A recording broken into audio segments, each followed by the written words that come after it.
Bom dia! Bom dia. Vamos iniciar nosso estudo de hoje com uma leitura de harmonização do livro Vinha de Luz, da psicografia de Chico Xavier, Espírito Emmanuel. E a lição que veio para a gente hoje é a 111, Sublime Recomendação. Jesus, porém, não lhe o permitiu, mas disse-lhe: vai para a tua casa, para os teus, e anuncia-lhes quão grandes coisas o Senhor te fez e como teve misericórdia de ti. Está em Marcos, capítulo 5, versículo 19. Eminentemente expressiva a palavra de Jesus ao endemoniado, que recuperara o equilíbrio ao toque de seu divino amor. Aquele doente, que após a cura se sentia atormentado de incompreensão, rogava ao Senhor lhe permitisse demorar ao seu lado para gozar-lhe a sublime companhia. Jesus, porém, não lhe o permite e recomenda-lhe procura os seus, para anunciar-lhe os benefícios recebidos. Quantos discípulos copiam a atitude desse doente que se fazia acompanhar por uma legião de gênios perversos? Olhos abertos à verdade, coração tocado de nova luz, a primeira dificuldade do caminho pretendem fugir do mundo, famintos de repouso ao lado do Nazareno, esquecendo-se de que o Mestre trabalha sem cessar. O problema do aprendiz do Cristo não é o de conquistar feriados celestes, mas de atender aos serviços ativos, a que foi convocado em qualquer lugar, situação, idade e tempo. Se recebeste a luz do Senhor, meu amigo, vai servir ao Mestre junto dos teus, dos que se prendem à tua caminhada. Se não possuis a família direta, possuis a indireta. Se não contas para parentela, tens vizinhos e companheiros. Anuncia os benefícios do Salvador, exibindo a própria cura. Quem demonstra a renovação de si mesmo em Cristo, habilita-se a operar na renovação espiritual dos outros. Quanto ao bem-estar próprio, serás chamado a ele no momento oportuno. Agradecemos por essa mensagem maravilhosa, sempre nos incentivando a seguir o Divino Mestre, a sermos exemplo, a auxiliarmos o próximo, seja lá quem for, sem pedir nada em troca, amando, servindo, agradecendo todas as pequenas oportunidades que nos são dadas a cada dia.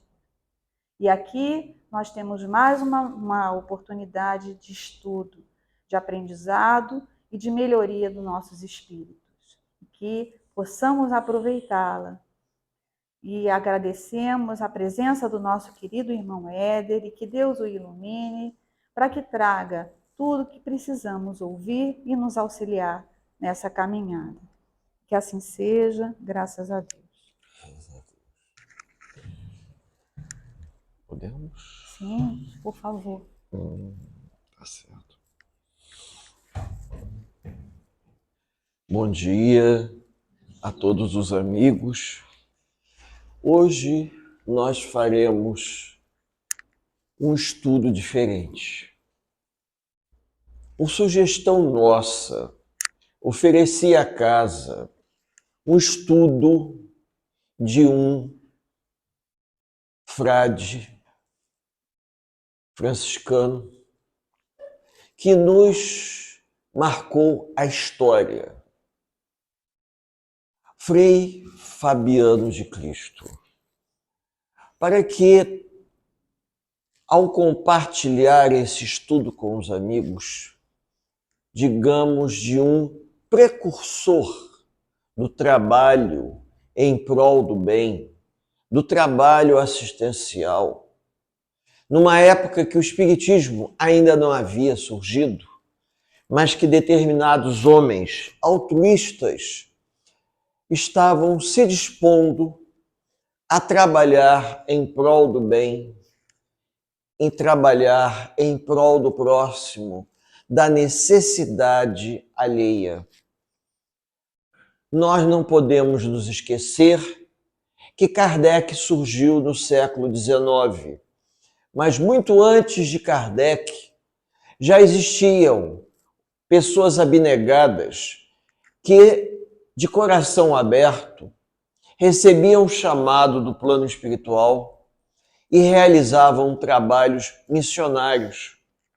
E cabe a nós, em determinados momentos, falar um pouquinho dessas pessoas. Então, nada mais interessante do que na casa de São Francisco de Assis falar de um frei, Fabiano de Cristo, que também nos deixou um exemplo de humildade, abnegação e boa vontade. Frei Fabiano de Cristo, ele nasceu em 8 de fevereiro de 1676 e veio a desencarnar em 17 de outubro de 1747, tá? Ele nasce em Portugal e desencarna no Rio de Janeiro. Então, no dia 8 de fevereiro, nasceu o 6º filho do casal Gervásio Barbosa e Senhorinha Gonçalves, na aldeia de Soengas, na região do Minho, no norte de Portugal. Nasceu um menino que recebeu o nome de João Barbosa, o primeiro filho homem do casal de lavradores que já tinha 5 filhas. Essa família era uma família de agricultores que havia vivido um período de prosperidade muito grande. Mas depois de uma crise financeira, eles acabaram se dedicando à lavoura de subsistência. E esse casal, Gervásio e Senhorinha, tiveram 5 filhas e depois veio um homem. E esse menino, que seria o filho mais novo do casal, recebeu o nome de João Barbosa. Então, o primeiro filho homem do casal de lavradores, que já tinha 5 filhos. Segundo conta a história, era muito comum, quando um casal tinha muitas filhas, que algumas fossem encaminhadas para serem freiras. Até porque a condição de vida era muito simples, eles eram muito religiosos, então havia uma forte tendência para isso. Então, o menino, João Barbosa, era muito esperto e aprendeu a ler e escrever com os sacerdotes que passavam pelo lugarejo. Era um lugarejo, tá? E com isso ficou responsável pela manutenção da igrejinha. Tem a igrejinha aqui, ó. Pelo menos a estrutura do que nós entendemos pela igrejinha. Procurei dar uma pesquisada e vi que aonde provavelmente existiu a igreja original, hoje existe essa igrejinha, essa capelinha. E com isso ficou responsável pela manutenção da igrejinha que existia no local, onde aproveitava para ler todos os livros que lá existiam. Uma coisa bem típica, que nessa altura, para o indivíduo aprender a ler e escrever, ele tinha que ser bem dotado. Não existiam métodos de alfabetização. As mulheres normalmente eram analfabetas. Nós estamos falando do século 17, 1600 e alguma coisa. No Brasil ainda nem tinham descoberto a mineração. Nessa época aí, nós poderíamos dizer que a cana-de-açúcar na história do Brasil já estava entrando em decadência. O Nordeste já estava entrando em crise por conta da concorrência dos holandeses com a produção de açúcar de beterraba na Europa. Só estou dando essa referência para a gente ter uma ideia, tá? Aqui. Bom, depois de algum tempo, já adolescente, João Barbosa, ele vai pensar na possibilidade de ajudar a família. Por quê? Porque aquele local era um local agrícola, um local que não tinha nada. Então, ele vai para a cidade do Porto, ao sul, porque ele nasceu no norte de Portugal. A cidade do Porto, ela fica na desembocadura ou na foz do Rio Douro. E o Rio Douro, ele recebe ainda hoje toda a produção interna de Portugal. Assim, fazendo uma comparação grosseira, como o Rio São Francisco, que ficou conhecido como o Rio dos Currais no Brasil, aonde toda a produção do norte de Minas Gerais e do interior da Bahia é escoado e sai pela foz do Rio São Francisco. Então, onde ocorria o escoamento das mercadorias vindas das diferentes regiões do interior de Portugal para o Atlântico. Nós não podemos esquecer que não existiam estradas naquela época. Toda a produção agrícola do interior, ela chegava no litoral de barcos, percorrendo o curso dos rios, até porque as estradas eram muito precárias. E de lá, da cidade do Porto, esses artigos, como vinho, principalmente, né, queijos, eles eram vendidos para o restante da Europa e para o continente americano. Nós não podemos nos esquecer que Portugal era um dos principais fornecedores de vinhos e queijos para a Inglaterra, até para a França, nesse período de tempo. E com isso, aquela cidade, nós temos aqui umas fotos, tá? Essas fotos são fotos não tão antigas, mas são fotos do início do século, da metade, né? Vamos ser mais sinceros, da metade do século XIX, mostrando aí naquele casario antigo, o sistema de transporte de carroças, só para a gente ter uma ideia de como era a cidade do Porto. Não a cidade do Porto famosa, conhecida hoje, mas a cidade do Porto de antigamente. Então, João Barbosa, ele tinha interesse em ir para essa cidade para trabalhar e ganhar dinheiro.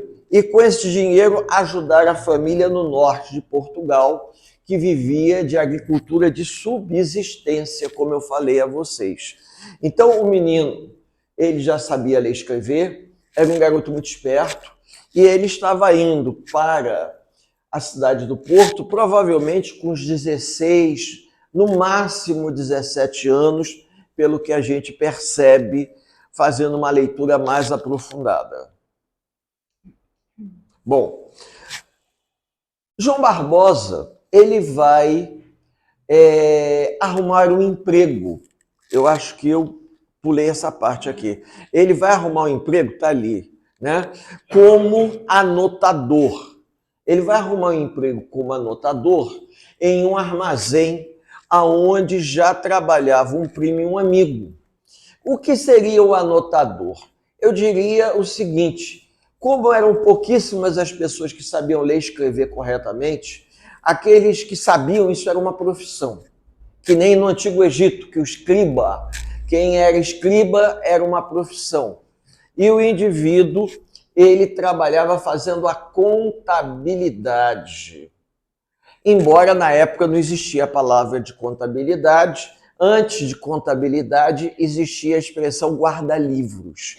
Era aquela pessoa que fazia as anotações da mercadoria que entrava, da mercadoria que saía, o valor da mercadoria que entrava, o valor da mercadoria que saía, e fazia o balanço e a contabilidade. Então ele trabalhava como um contador, ou na época, o termo da época era anotador. Então ele trabalhava no escritório, se a gente pode dizer assim, do armazém. Ele não pegava no pesado e nem ficava no balcão atendendo os clientes. As pessoas diziam para ele, ele ficava, digamos assim, na parte de trás das mesas, anotando o que saía, o que entrava. Então, com a descoberta de ouro no Brasil, já no final do século XVII, porque o ouro vai ser descoberto por volta de 1690, mais ou menos assim, é que vai ser encontrado ouro, e ouro de aluvião.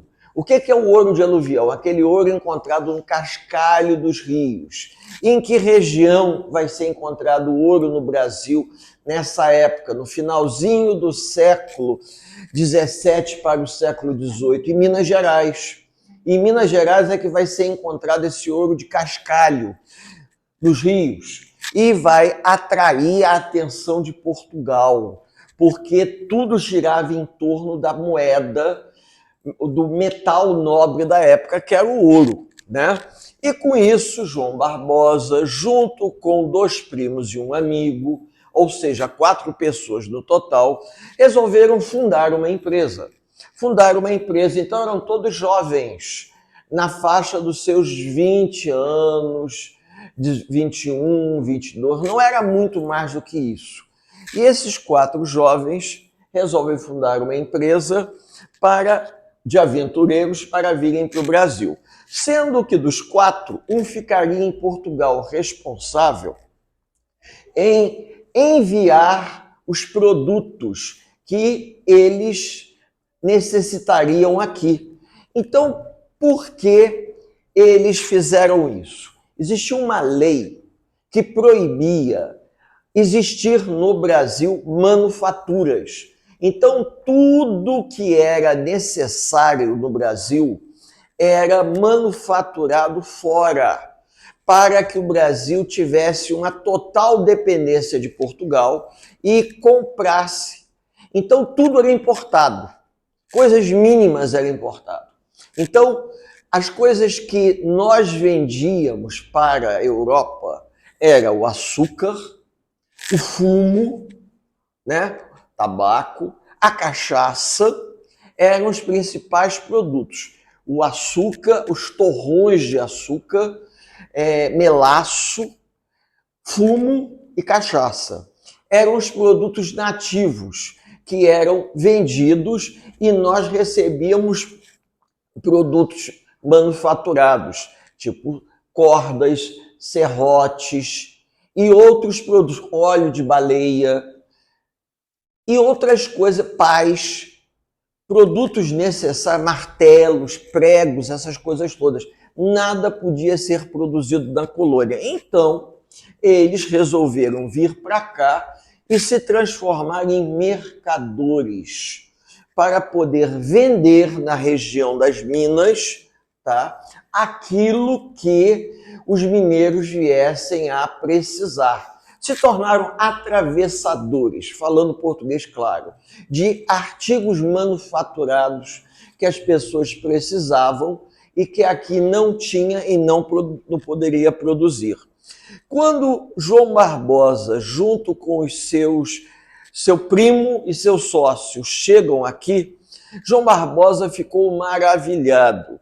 Ele admirou a cidade de São Sebastião, as praias, a Baía de Guanabara, o verde das montanhas, se sentindo retornando a um velho mundo já conhecido. Então aqui nós temos umas fotos antigas, olha, da Baía de Guanabara, aqui um barco na Baía de Guanabara com as pessoas, até para criar uma imagem simbólica de como foi a vinda. É lógico que há uma diferença histórica aqui entre o acontecimento de João Barbosa e essas imagens. Essas imagens, elas retratam o final do século XVIII e início do século XIX, mas não deve ter sido muito diferente de quando João Barbosa veio para cá. A cidade não havia crescido muito. Ela vai crescer quando a capital do Brasil deixa de existir em Salvador e vem para o Rio de Janeiro em 1763. Mas antes disso, não. Bom, pulei aqui um pedacinho, peraí. Ué. Então, A região mineradora seriam mercadores e comerciantes ao longo das estradas entre a região do garimpo ao longo, e a principal área portuária da época, onde ocorria o escoamento do ouro para a Europa, que era o Porto de Paraty. Curiosamente, a cidade de Paraty era mais importante do que a cidade do Rio de Janeiro.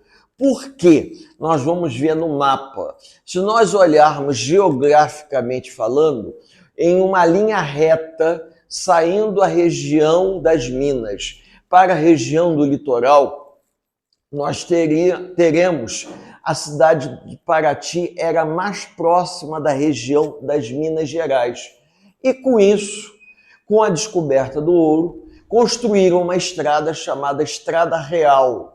Essa Estrada Real existe até hoje. Os jovens que gostam de andar de motocicleta, eles saem de Paraty e sobem a Estrada Real, que ela é toda de pedras, até o que seria o encontro com a BR-040 na altura de Juiz de Fora. Só que a cidade de Paraty ela começou a sofrer muito por conta da ação de piratas na Baía de Guanabara, Baía de Angra dos Reis. Os piratas se escondiam atrás da Ilha Grande e eles atacavam os navios que saíam de Paraty vindo para o Rio de Janeiro. Então o pessoal começou a ficar muito preocupado com isso e resolveram criar, depois de algum tempo, uma via alternativa. Essa via alternativa foi fazer um desvio no meio do caminho de Juiz de Fora para cá, tá? Eles criaram uma alternativa, criando um caminho novo, que veio a desembocar no fundo da Baía de Guanabara. Então, a gente vai ver aqui, tá? Que nós temos aqui nesse mapa, não sei se vocês vão ver, que aqui ó, tem uma bifurcação como se fosse um Y. Esse traço de cá era a estrada original que desembocava em Paraty, tá? A região mineradora está aqui. Ouro Preto, Mariana, Sabará, Congonhas, toda essa região aqui. Mas acontece que aqui ficava o Porto de Paraty. Então, inicialmente era mais interessante fazer esse trajeto. Só que se chegasse aqui, toda a mercadoria ela tinha que desembocar e vir de barco para cá, para depois seguir em direção para a Europa. Então, devido aos ataques de piratas, eles resolveram criar uma alternativa, que é exatamente esse trajeto aqui chamado Caminho Novo. Caminho Novo, que mais tarde Dom Pedro I vem se interessar, porque o caminho subia a Serra da Estrela, e lá Dom Pedro vai conhecer um padre chamado Padre Correia, e futuramente a cidade de Petrópolis vai surgir dentro desse caminho novo, que é o caminho que foi a alternativa criada para se evitar que todo o ouro escoasse por aqui por causa da ação dos piratas. Interessante isso, né? Porque eu, por exemplo, quando estudei, nunca imaginei que a cidade de Petrópolis tivesse surgido em função da abertura de um caminho alternativo. Então, quando a gente, por exemplo, pega um ônibus para ir para Belo Horizonte, nós estamos fazendo o trajeto que os tropeiros faziam, a grosso modo, né? Subindo a serra e pegando a BR-40, passando por Três Rios, passando por Juiz de Fora, indo em direção a Belo Horizonte, que era o trajeto dos mineradores e das tropas de mulas que levavam mercadoria para comprar ou trocar ouro por produtos manufaturados. Então, Paraty, na época, uma cidade mais importante do que o Rio de Janeiro. E João Barbosa vai negociar e fazer o comércio era um tropeiro que fazia caravanas de mula na região das Minas Gerais. Observem que eu botei Minas Gerais em letra minúscula, porque na época a expressão Minas Gerais não tinha a ver com o que nós entendemos, estado de Minas Gerais, não. Era a região onde tinham as minas, a região mineradora. E pelo caminho velho da Estrada Real, chegando a Ouro Preto e Mariana. Então eles iam até lá, vendiam a mercadoria, traziam ouro, ouro esse que podia ser em cascalho, em pepita, ouro em pó, em pepita, ou aquelas barrinhas de ouro que já haviam passado pelo processo de fundição e pago quinto. Quem já teve chance de visitar o Museu do Ouro em Sabará, entende, as barrinhas pareciam barrinhas, uma barrinha de chocolate, pequenininha assim, eles derretiam o ouro, faziam aquelas barrinhas e levavam o selo da coroa portuguesa. Então, entra em contato com as ricas regiões de garimpo e com o comércio consegue ouro em lingotes, pepita, ouro de aluvião, torna-se um bem-sucedido comerciante da região mineradora. Isso com que idade? 23, 24 anos. Então, no intervalo de tempo muito curto, ele e seus sócios, que regulavam mais ou menos na mesma faixa etária, tá? Naquela época, as pessoas elas já apresentavam toda uma situação de vida, a pessoa tinha que partir para a vida mais rápido. Não é como hoje, que você estuda, se prepara gradualmente, não. Eles tinham que meter a cara e ir embora, porque com 30 anos o indivíduo já era considerado um senhor, né?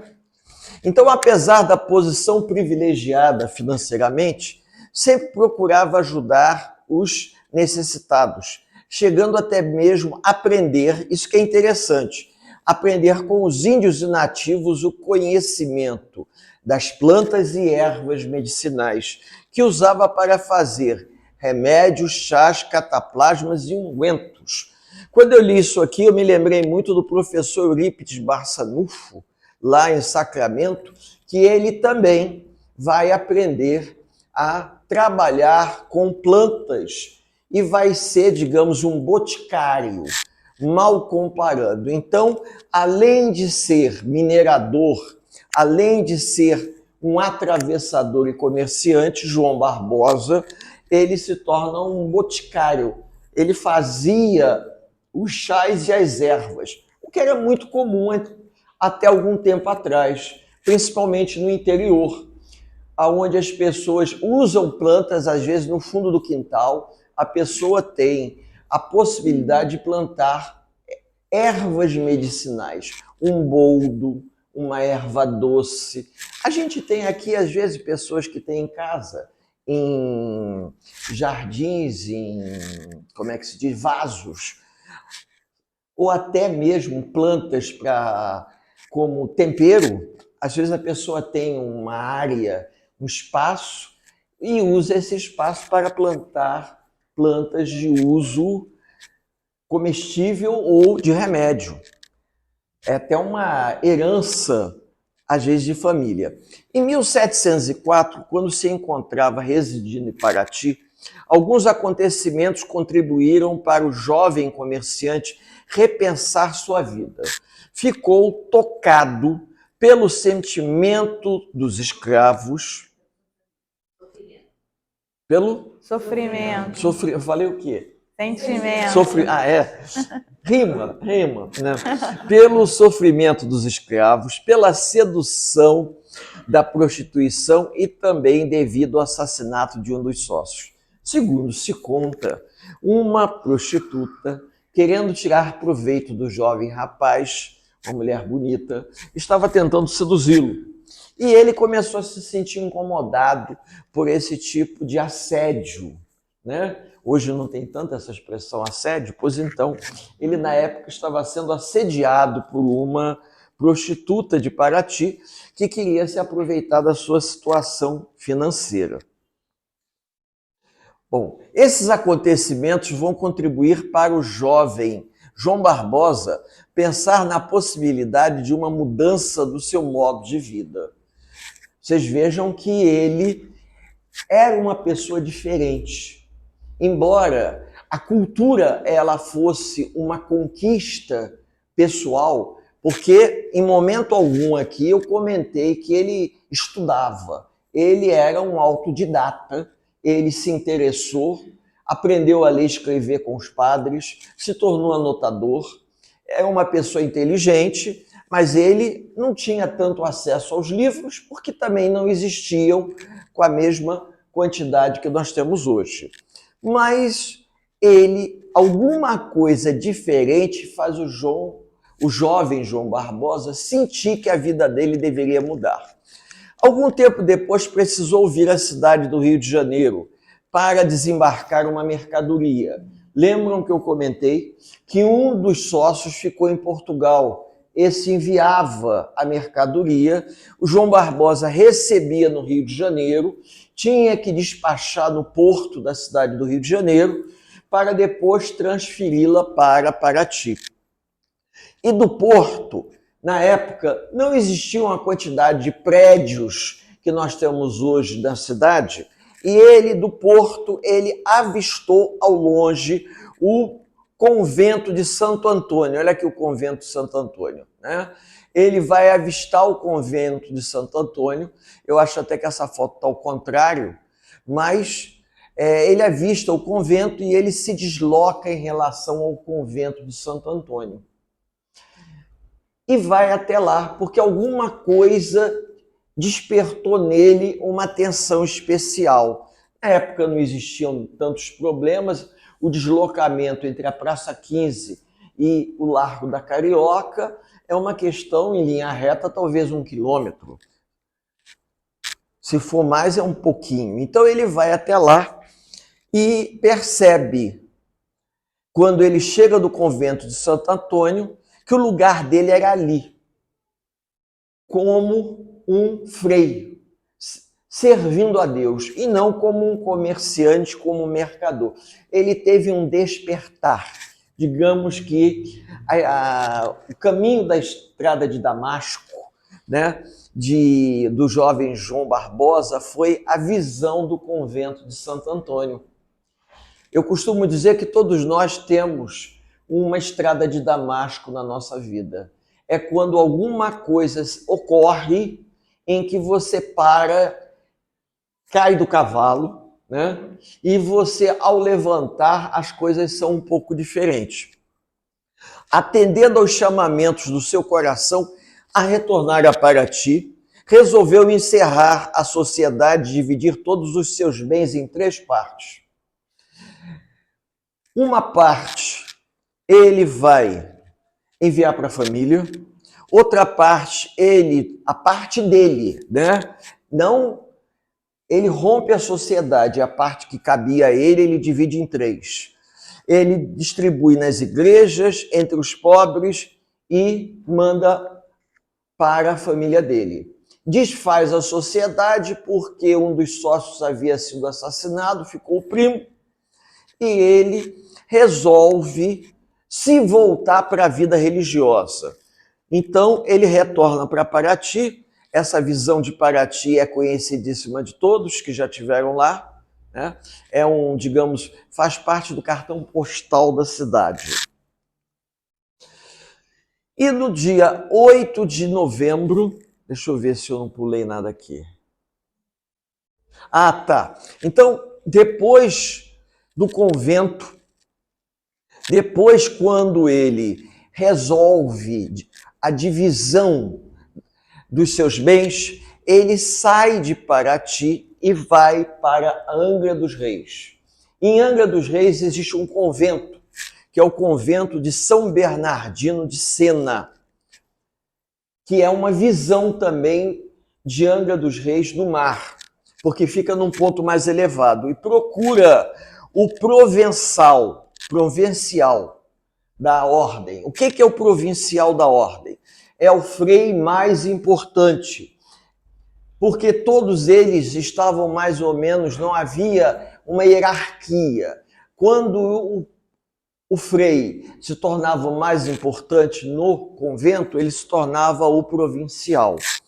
E vai até lá para solicitar ingressar na ordem. Muito bem, então no dia 8 de novembro de 1704, com 28 anos apenas, como eu falei a vocês, eu não precisei a data, mas eu disse que ele já estava se tornando um homem de negócios numa faixa dos seus 24 anos. João Barbosa entra no convento como noviço. O superior da ordem sugere que o jovem passe 3 dias em recolhimento absoluto, onde em uma noite, em desdobramento, teve uma visão da qual São Francisco de Assis o chamava para a vida religiosa. Vejam, João Barbosa, ele entra na vida religiosa não como um frei que havia passado por um convento tradicional. Ele não teve a formação de um seminário. Então ele vai entrar como um leigo para poder fazer parte da ordem como um leigo. Havia uma diferença nisso, entre aquele que ingressa na ordem como um religioso de formação, isso era muito comum antigamente, e aquele que ingressa na ordem como um leigo para viver em função da ordem, trabalhando, que seria a ordem dos frades menores, criada por São Francisco de Assis, tá? Justamente para aquelas pessoas que num determinado momento da vida desejassem servir a Deus e não tivessem que necessariamente ingressar num convento e ter toda uma formação. Não, o indivíduo ingressava no convento e fazia parte como um irmão leigo ou um frade menor. Eu até coloquei isso aqui também. Então, durante esses 3 dias, ele não comeu e não bebeu nada, surpreendendo o superior da ordem pela disciplina e perseverança. Segundo seu relato ao superior da ordem, disse que Francisco de Assis havia conversado com ele. Depois eu vou dizer o que Francisco de Assis conversou, tá? 3 dias depois, veste o hábito dos franciscanos e, após 1 ano e meio de trabalho e dedicação, é consagrado frei, trocando seu nome para Fabiano de Cristo, em 12 de novembro de 1705, com 30 anos. Então, ele deixa a vida secular e entra na vida regular. João Barbosa fica para trás e, a partir daquele momento, surge Frei Fabiano de Cristo. Sua experiência como tropeiro, anotador, comerciante, foram fundamentais, porque ele não tinha uma formação como um sacerdote, mas ele tinha uma formação administrativa, ele não era analfabeto, ele não era um cidadão comum, ele tinha conhecimentos. E os padres souberam reconhecer isso, para que rapidamente recebesse a função de porteiro do convento. Essa função exigia experiência de vida do religioso. Por quê que exigia experiência? Porque ele ficava na porta, ele era, digamos assim, o intermediário entre a vida do mundo e a vida dentro do convento. Era ele que negociava as coisas, era ele que ajudava as pessoas. Para isso, o indivíduo tinha que ter uma certa malícia, ou podemos dizer uma certa maldade, né? No sentido de perceber as coisas, perceber até quando deveria ajudar, perceber que aquela mercadoria estava sendo vendida muito cara. Então ele tinha uma experiência de vida que poderia ajudar, inclusive, ao convento de São Bernardino de Sena. Então, isso foi levado em conta. Como João Barbosa não havia estudado para ser religioso, em um seminário, ele ingressa na vida religiosa na ordem dos frades menores, irmão da ordem ou irmão leigo. Então, é uma expressão que hoje não se ouve mais. Essa expressão irmão da ordem ou irmão leigo, A gente não ouve. Por quê? Porque existe todo um critério. Quem viu aquele filme O Nome da Rosa, né? O filme que veio do livro de Humberto Eco, famoso, mostra que muitos daqueles monges que estavam ali, eles não eram monges de formação religiosa, eram irmãos leigos, pessoas que haviam ingressado no mosteiro para fugir da fome, do frio, da necessidade, até mesmo fugir, digamos, dos prazeres do mundo material que os seduziam. Então o indivíduo queria fugir, digamos, dos pecados do mundo e ingressava no mosteiro, achando que ali ele conseguiria ficar mais protegido, se nós podemos dizer assim. Então, ainda em 1705, Fabiano de Cristo é transferido para o convento de Santo Antônio do Rio de Janeiro, no Largo da Carioca, onde recebe o cargo de porteiro. Então, aquele mesmo convento que ele havia visto quando descarregou a mercadoria do navio, ele vai ser transferido. E volta, então, ele volta para o Rio de Janeiro, para o Largo da Carioca. Recebe o encargo de enfermeiro e mesmo sem nenhum conhecimento desse ramo, exemplificou o esforço pessoal e a caridade auxiliando a muitos. O plano espiritual não dá ponto sem nó. Por que que o jovem João Barbosa aprendeu com os índios e os nativos a manusear as plantas e as ervas medicinais?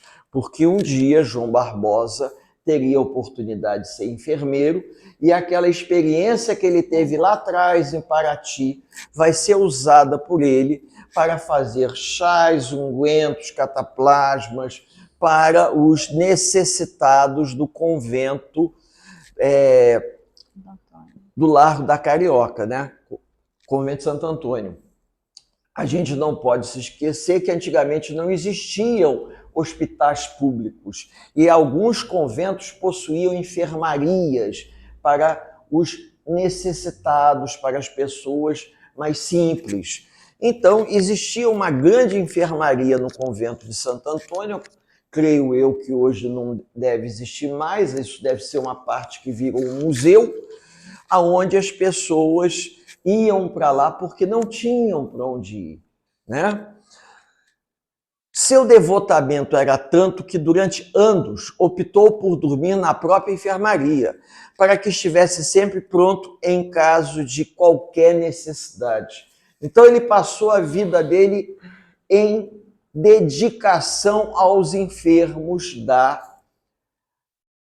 os necessitados e doentes da enfermaria. No exercício das atividades de porteiro e particularmente de enfermeiro do convento de Santo Antônio, o Frei Fabiano parece ter granjeado certa popularidade entre os devotos da cidade do Rio de Janeiro, a tal ponto que os gastos ocorridos na enfermaria do convento eram, pelo menos em parte, sustentados pelos devotos do Frei. Então vocês imaginem o seguinte: provavelmente por ser um grande médium e pelo trabalho que ele fazia, ele tinha o reconhecimento das pessoas, de maneira que todos aqueles beneficiados por ele se sentiam em gratidão com aquele homem. Quando nós estamos diante de um espírito superior que nos auxilia e que nos ajuda, ele nos vai deixar impregnados de um sentimento de algo muito bom, de forma que nós sentimos naturalmente um ímpeto de querer ajudar, de querer colaborar. A devoção era tanta, aqui são fotos antigas também, lá do Largo da Carioca, vocês imaginem, ali do Largo da Carioca, onde a gente passa, onde tem o metrô, tinha um banho público. Isso são fotos de Marc Ferrez, olha aqui, como é que era antes de ter aquela parte ali, que aqui hoje a gente atravessa, todo mundo tem um relógio aqui, que foi até um relógio de fundição francesa, tudo isso aqui já não existe mais, tá? Fica entre o edifício, se nós diríamos que o edifício da Avenida Central ali estaria para cá e no meio do caminho tem essas coisas todas e o mosteiro está lá. A única coisa que sobreviveu foi o mosteiro, a toda modificação do Largo da Carioca, tá? Então a devoção era tanta que quando havia necessidade de uma arrecadação financeira para as necessidades do mosteiro, valia mais a saída do Frei Fabiano do que de outros religiosos, até de graduação maior. Ou seja, se mandassem uns religiosos de maior graduação, arrecadavam menos. Bastava o Frei Fabiano sair, que as pessoas que o conheciam faziam questão de ajudar e dar qualquer colaboração para que o Frei pudesse ajudar os internos no convento e, em particular, na enfermaria. Realizou esse trabalho no convento por quase 38 anos. Frei Fabiano procurou ter um bom relacionamento na cidade do Rio de Janeiro com os comerciantes, ele era esperto, já que a cidade crescia rapidamente, iria em pouco tempo se tornar a capital do vice-reino em 1763. Lembram que eu comentei com vocês que Salvador era a capital da colônia? E quando Frei Fabiano veio para o Brasil, a capital ainda era Salvador. Com a descoberta do ouro, houve uma canalização muito grande de riquezas. Tanto é que Paraty tem aquelas igrejas, aqui no centro do Rio também tem, por conta do ouro que circulava aqui, ouro esse que os comerciantes davam, faziam doações para a construção de igrejas. Quem não quer comprar uma entrada no céu, né? Então, muitos financiavam a construção de um altar, achando que com isso estavam conseguindo uma indulgência para se redimirem das suas faltas, dos seus pecados. Infelizmente, faz parte da história, né? Tornou-se um religioso muito conhecido devido ao seu trabalho e dedicação na enfermaria do convento de Santo Antônio e o grande número de devotos que se sentiam em obrigação com ele por uma ajuda recebida para um amigo ou conhecido. Então, de uma certa forma, muitos naquela região do centro do Rio de Janeiro, nas imediações do Largo da Carioca, deviam um favor ao Frei, porque quando uma pessoa estava necessitada, ia até lá e o magnetismo do Frei fazia com que a pessoa tivesse uma melhora física ou até mesmo espiritual e moral. Prevendo seu desencarne, o Frei Fabiano de Cristo avisa seus companheiros com 3 dias de antecedência. Ele teve a capacidade de perceber isso. Afirma-se que se despediu do superior do convento e pediu-lhe para abraçar um por um todos os enfermos e companheiros da enfermaria um dia antes da sua morte. E no dia previsto por ele, dia 17 de outubro de 1747, desencarna, mobilizando toda a cidade do Rio de Janeiro em uma grande romaria no convento para se despedir do paizinho Fabiano, apelido carinhoso com que todos o chamavam. Uma grande fila de devotos e penitentes se formou na rampa, porque antigamente era uma rampa, não era escadaria, tá? Onde todos, na rampa e escadaria, tinha as duas. A rampa eles tiraram, só ficou a escadaria, onde todos que o conheciam e ao seu trabalho se sentiam impelidos em ir até lá para se despedirem daquele homem santo, que, segundo se dizia na época, havia proporcionado a cura de vários doentes e desenganados. Existe um trabalho, inclusive eu citei no final, mas não desse PowerPoint, de um outro, uma fonte de pesquisa onde existem vários casos registrados de curas realizadas pelo Frei Fabiano de Cristo. Registradas, curas registradas, pessoas que entravam desenganadas e depois saíam dali curadas. Eu não coloquei porque foi uma coisa imensa, né? Após anos de serviço, Frei Fabiano desenvolveu uma erisipela crônica nas duas pernas, devido a uma baixa imunidade, decorrente de uma alimentação deficiente, e apareceu-lhe mais tarde um quisto, um tumor no joelho. A má alimentação é porque todos os frades recebiam uma ração, é o nome que se dizia, né? E ele dava a sua ração para os pacientes que necessitavam mais do que ele. E esse tumor que ele desenvolveu no joelho foi aberto em 4 lugares em ferro.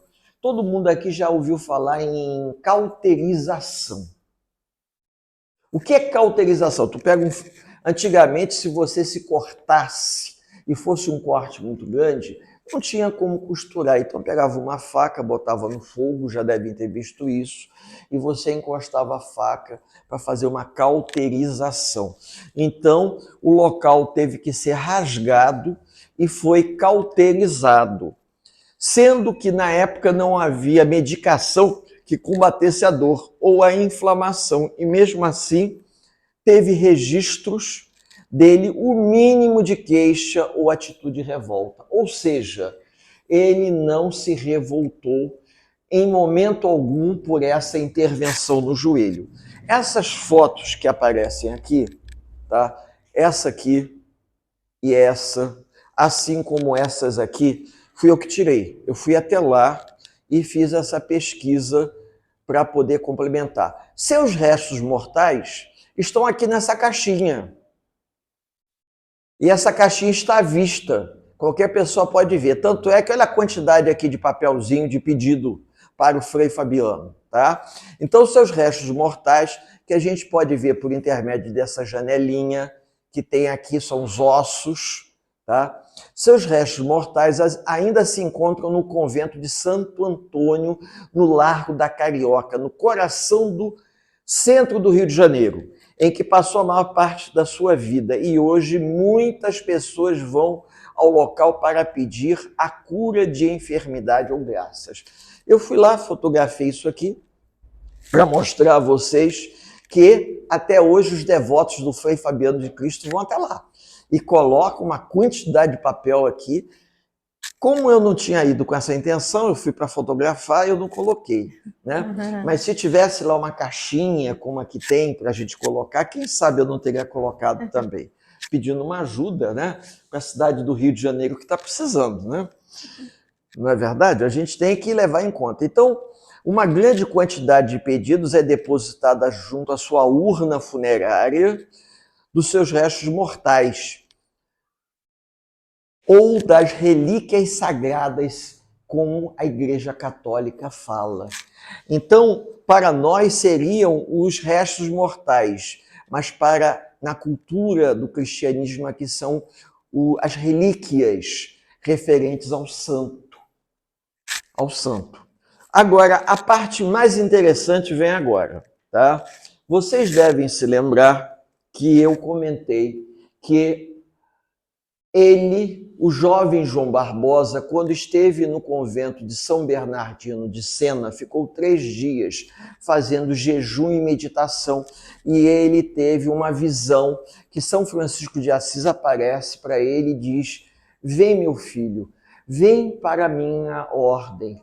Você já esteve aqui, e na época que você esteve aqui, você escrevia nas areias das praias seus versos e seus poemas. E agora você vai escrever no coração dos homens atitudes de boa vontade. E ele ficou com aquilo na cabeça sem entender por quê. Era o espírito de José de Anchieta, que retornava em uma nova encarnação, na identidade do jovem João Barbosa, que mudou seu nome para Frei Fabiano de Cristo. Então, da mesma forma que José de Anchieta escrevia com aquela varinha na areia da praia, ele aqui escrevendo, ó, o jovem João Barbosa, que se transformou no Frei Fabiano de Cristo, veio para deixar em todos os corações uma mensagem de amor e de caridade para todos nós. E o que é mais interessante, está aqui no centro do Rio, no Largo da Carioca, no Convento de Santo Antônio, a urna com seus restos mortais.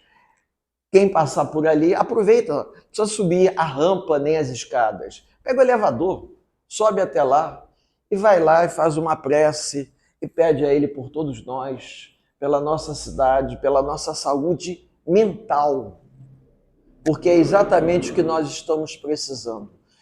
A parte material a gente consegue até resolver, mas a parte espiritual e a parte mental, a gente tem que pedir ajuda aos espíritos, né?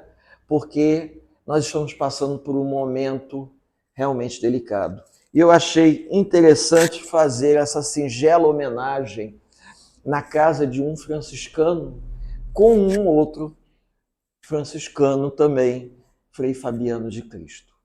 Eu desejo aos amigos um bom domingo de paz. Hoje é dia de São Jorge, eu acordei com o pessoal soltando fogos, né? Que a gente possa aproveitar nesse dia bonito de outono, vibrando de forma positiva, não apenas por cada um que aqui se encontra, pelas suas famílias, mas pela nossa cidade, pelo nosso país.